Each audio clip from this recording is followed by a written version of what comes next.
Incroyable! Le FBI a fait une descente au manoir de César Millan, et ce qu'ils ont trouvé a laissé tout le monde sans voix. Que s'est-il réellement passé dans la maison du célèbre chien charmant? S'agit-il d'un malentendu ou y a-t-il autre chose derrière cette perquisition choquante? Avant de te raconter tous les détails, dis-moi, tu aimes César Millan? Si tu aimes, commente 1. Si tu n'aimes pas, commente 0. Prépare-toi. Car ce qui va suivre va te laisser bouche bée. Pendant des années, une propriété située au sommet d'une colline à Los Angeles a caché des secrets que très peu de gens imaginaient. En 2008, lorsque César Millan, connu dans le monde entier comme le charmeur de chiens, a emménagé dans cette résidence, sa vie a pris une tournant inattendue. Les autorités ont procédé à une inspection approfondie, des manuels de dressage, des enregistrements privés et des documents financiers ont été minutieusement examinés pendant plus de 3 ans.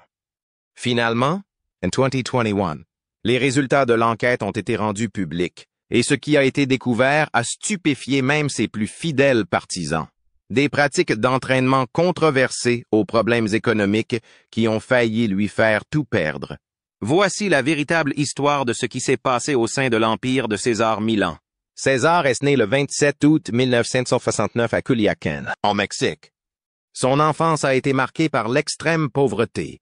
Il vivait avec sa famille dans un ranch sans accès à l'eau potable ni à l'électricité. Dès son plus jeune âge, il a montré une étonnante connexion avec les animaux. Son grand-père, témoin de ce don particulier, a commencé à l'appeler le chien-chien.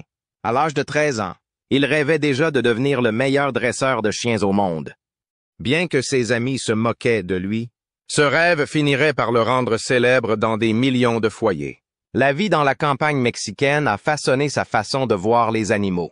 Contrairement aux dresseurs actuels, qui étudient le comportement animal à l'université, César a appris en observant comment les chiens de la ferme interagissaient entre eux, comment ils établissaient des hiérarchies naturelles et comment les chefs de meute imposaient leur position avec un calme imperturbable. Ces observations précoces sont devenues la base de sa philosophie, qui sera plus tard louée par beaucoup et durement remise en question par d'autres. En décembre 1998, à tout juste 21 ans, il a pris une décision radicale. Avec seulement $100 en poche, il a traversé illégalement la frontière vers les États-Unis.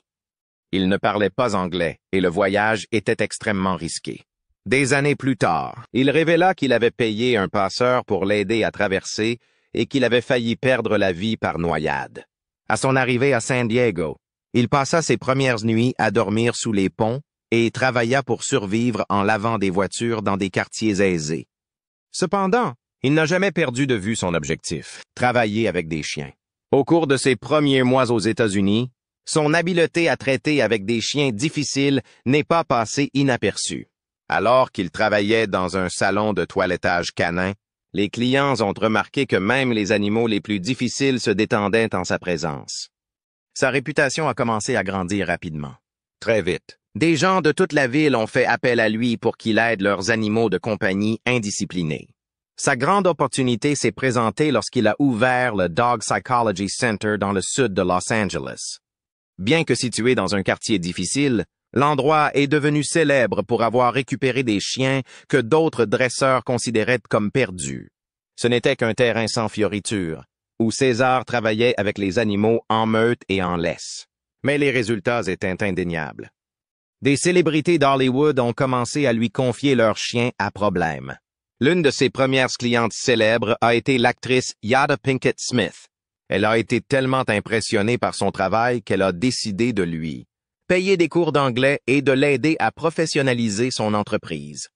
À une condition toutefois, si dans un an, il ne parvenait pas à décoller, il redeviendrait promeneur de chiens. Ce soutien a été déterminant. Grâce à elle, il a rencontré des producteurs de télévision qui ont vu un grand potentiel dans son histoire.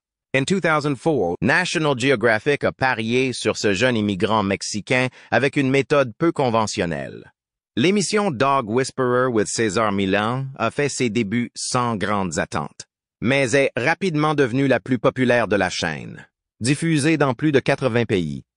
Le principe était simple. Millan rendait visite à des foyers avec des chiens au comportement difficile et obtenait des changements presque immédiats, en utilisant son énergie calme et assertive bien connue. Le public était fasciné. Son succès fut tel qu'il devint une figure internationale et donna naissance à tout un empire. Des livres, des DVD, un magazine, des produits pour animaux de compagnie et même sa propre gamme de nourriture pour chiens. À son apogée, son entreprise Caesar's Way Inc. était évaluée à plus de 25 millions de dollars. Sa phrase emblématique est devenue un élément de la culture populaire. Pour un immigrant qui a déjà dormi dans la rue, il semblait qu'il avait réalisé le rêve américain dans toute sa splendeur. Cependant, à mesure que sa popularité grandissait, les voix critiques se multipliaient également. De nombreux experts en comportement animal et associations vétérinaires ont commencé à exprimer leur inquiétude quant aux techniques utilisées par César. Celles-ci comprenaient des attouchements physiques avec les doigts, des colliers étrangleurs et d'autres stratégies que de nombreux dresseurs modernes considéraient comme dépassées, voire nuisibles. La Société américaine des vétérinaires spécialistes du comportement animal a publié une déclaration dans laquelle elle rejetait catégoriquement la théorie de la dominance, qui est à la base de la philosophie de Milan. L'un des moments les plus controversés s'est produit en 2006, lorsqu'un épisode a été diffusé dans lequel on voyait César attacher un chien, nommé Shadow, avec un collier étrangleur jusqu'à ce que l'animal perde connaissance. Les images ont suscité une vive réaction de la part du public. De nombreux téléspectateurs ont envoyé des plaintes officielles à National Geographic, tandis que les organisations de défense des droits des animaux ont qualifié la scène de maltraitance. Bien que la chaîne ait défendu Milan, l'incident a marqué le début d'un examen beaucoup plus approfondi. Des documents trouvés dans son ancien logement ont révélé que ce qui s'était passé avec Shadow était encore plus grave que ce qui avait été montré à la télévision. Dans le matériel non édité, le chien est resté inconscient pendant près de 30 secondes. Certains membres de l'équipe ont exprimé leur inquiétude quant à la technique utilisée, mais leurs objections ont été ignorées à la suite de l'agitation. National Geographic a ajouté un avertissement dans les épisodes, alertant les téléspectateurs de ne pas essayer de reproduire ces techniques par eux-mêmes. En 2010, la vie personnelle de Milan a commencé à s'effondrer en même temps que les critiques se multipliaient. Daddy, son cher pitbull, qui l'accompagnait dans l'émission et l'aidait à rééduquer des chiens agressifs, est décédé à l'âge de 16 ans d'un cancer. Pour César, ce fut une perte dévastatrice. Il considérait Daddy comme son mentor. Peu de temps après, sa femme depuis 16 ans, Illusion, a demandé le divorce et la garde de leurs 2 enfants, ainsi qu'une pension alimentaire. Des journaux intimes trouvés dans la propriété de César révèlent à quel point ces pertes l'ont affecté. « Quand Daddy est mort, une partie de moi est morte avec lui », a-t-il écrit. Ce n'était pas seulement un chien, c'était mon maître, mon ami, mon guide. Ses écrits mentionnent également que pendant les dernières semaines de la vie de l'animal, César dormait sur le sol à côté de lui, refusant de se séparer. Même pour quelques minutes, la combinaison de ces pertes a provoqué une profonde dépression chez Milan. En mai 2010, il a tenté de se suicider en prenant des pilules. Il a ensuite reconnu publiquement que ce fut le moment le plus bas de toute son existence sur le plan émotionnel. Ce sont les ambulanciers qui ont réussi à le sauver. Cet épisode a révélé la vulnérabilité de l'entraîneur, celle que l'on voyait rarement derrière son image sûre et ferme. Les dossiers médicaux trouvés par la suite indiquent que César a ingéré un mélange d'anxiolytiques et de somnifères dans ce qui a été décrit comme une tentative sérieuse et non comme un appel à l'aide. Lorsque les services d'urgence sont arrivés, sa tension artérielle était dangereusement basse et sa respiration était presque imperceptible. Il a passé 3 jours en soins intensifs, puis a été transféré dans un centre psychiatrique pour recevoir un traitement spécialisé. L'impact économique du divorce a été énorme.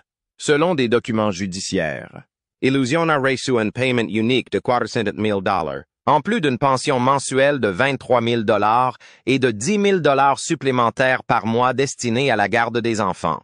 Il a également reçu plusieurs propriétés qui faisaient une partie du portefeuille immobilier familial.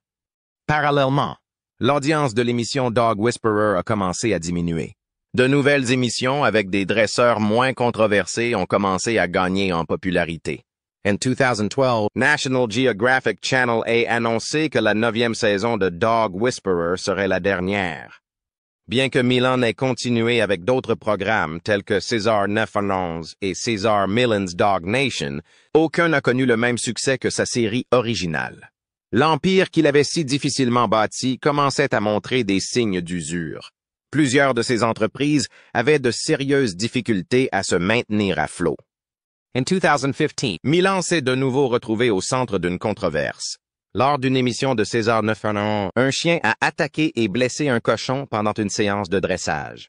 L'incident a donné lieu à une enquête de la part du département de contrôle des animaux et du bureau du shérif du comté de Los Angeles.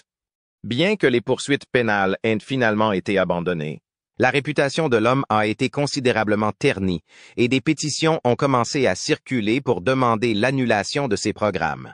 Des séquences non montées liées à cet épisode ont été retrouvées dans ses archives et ont révélé que la situation était plus grave que ce qui avait été montré. Le chien, un croisé de bulldog français nommé Simon, avait déjà attaqué de petits animaux. Il a été emmené à la ferme de Milan pour y être rééduqué. Mais pendant la séance, il a été délibérément exposé à plusieurs porcs sans protection adéquate. Lorsqu'il a attaqué, l'équipe a mis du temps à le séparer. Le porc a subi une blessure à l'oreille qui a nécessité des soins vétérinaires immédiats. Selon l'enquête du comté, des accusations de cruauté envers les animaux ont été envisagées, qui auraient pu entraîner une peine de prison. L'équipe juridique de Milan a fait valoir qu'il s'agissait d'un accident survenu lors d'une séance d'entraînement légitime. Finalement, les accusations ont été retirées, mais la procédure judiciaire et la gestion de la crise ont coûté plus de 200 000 $. Selon ses registres financiers. Malgré ses revers, César Milan a fait preuve d'une remarquable capacité à se réinventer. Déterminé à ne pas laisser les controverses définir sa carrière, il a étendu sa marque à l'international, notamment en Asie, où ses méthodes se heurtaient à moins de résistance. Il a ouvert un nouveau centre de dressage sur un ranch de 18 hectares à Santa Clarita, en Californie, proposant des programmes pour les chiens comme pour leurs propriétaires.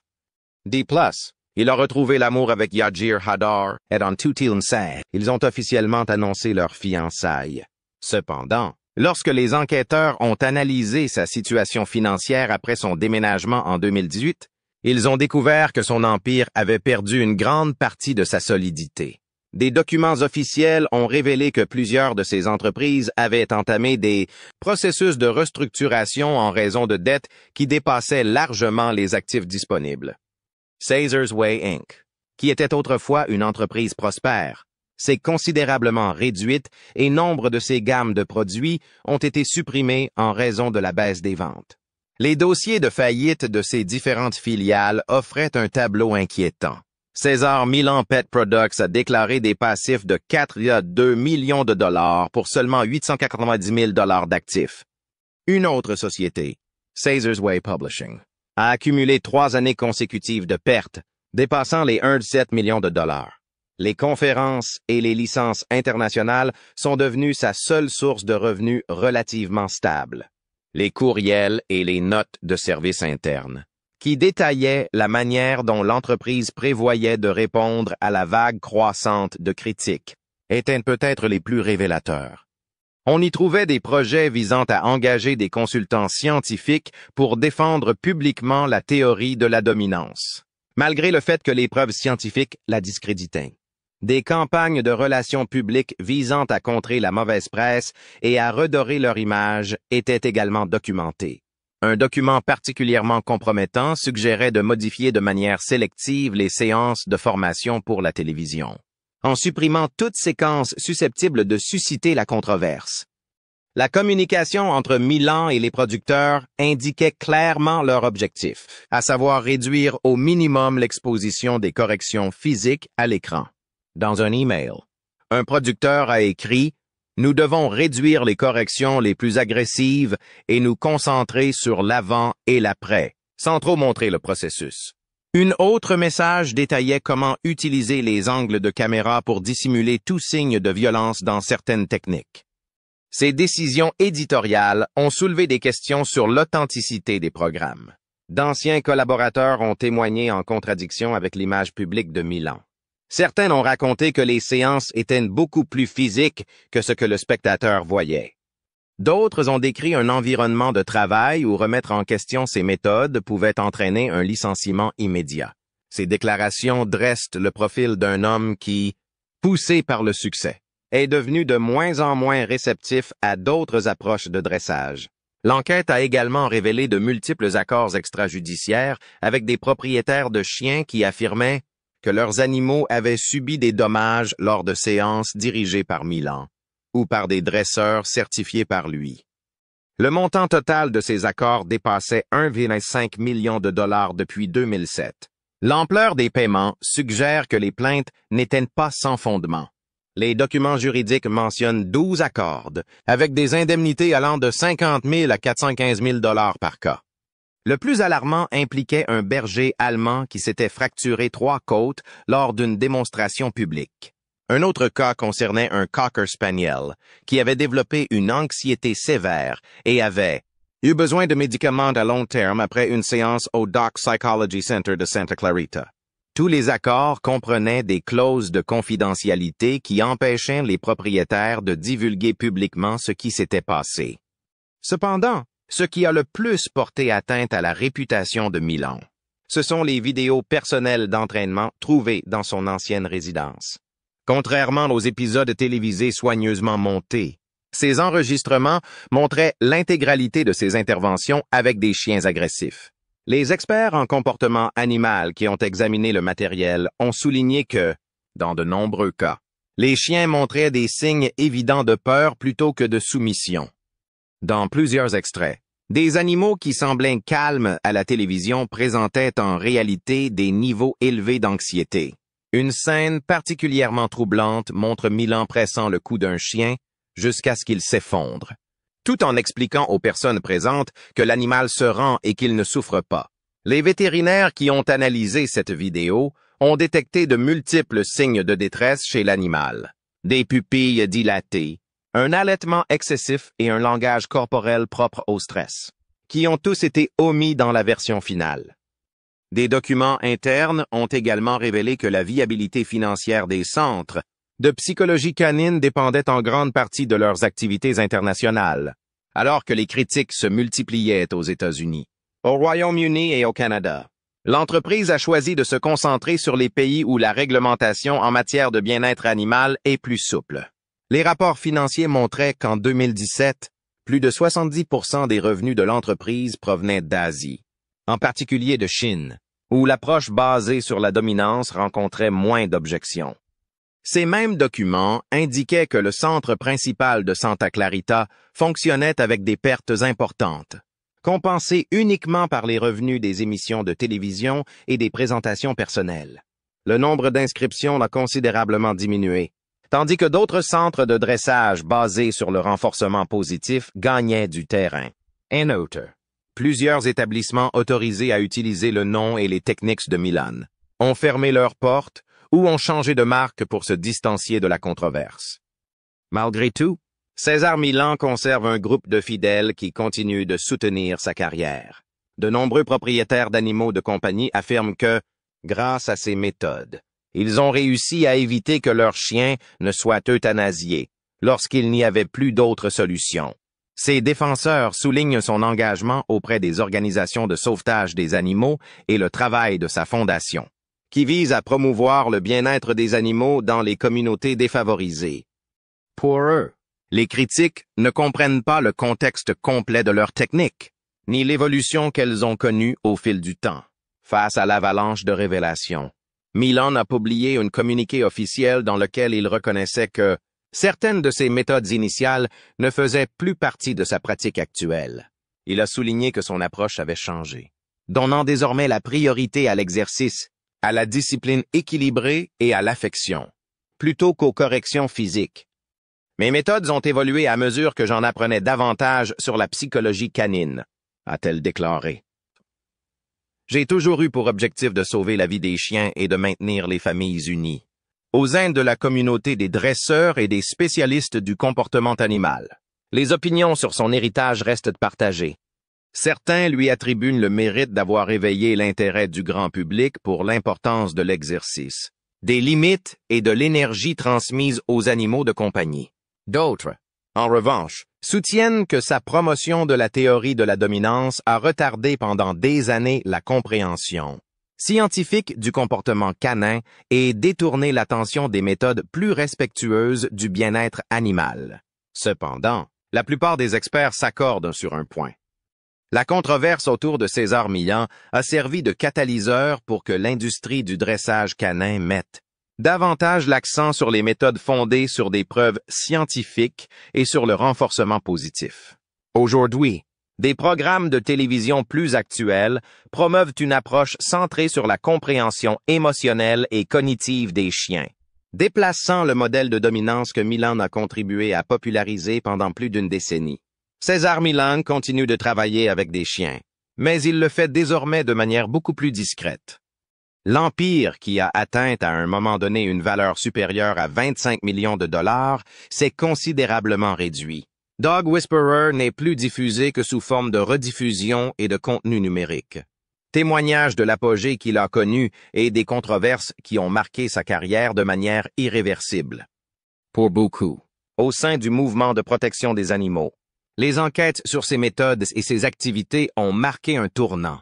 Elles ont changé la façon dont le dressage des chiens est présenté au public, en mettant davantage l'accent sur l'éthique et la transparence.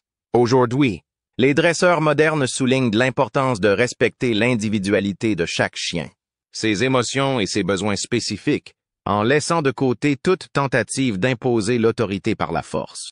L'histoire de l'ascension et de la chute de César Millan est un avertissement sur le pouvoir de la célébrité et de l'influence.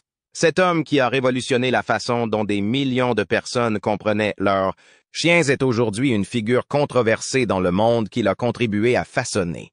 Son héritage est complexe, un mélange de véritable amour pour les animaux, de charisme incontestable et de méthodes qui n'ont pas évolué au même rythme que la science. Les archives trouvées dans sa résidence, qui sont maintenant rendues publiques, raconte comment un autodidacte a construit un empire en s'appuyant à la fois sur son talent naturel et sur une image soigneusement fabriquée. Comme l'a résumé un ancien collaborateur, César croyait vraiment qu'il aidait les chiens.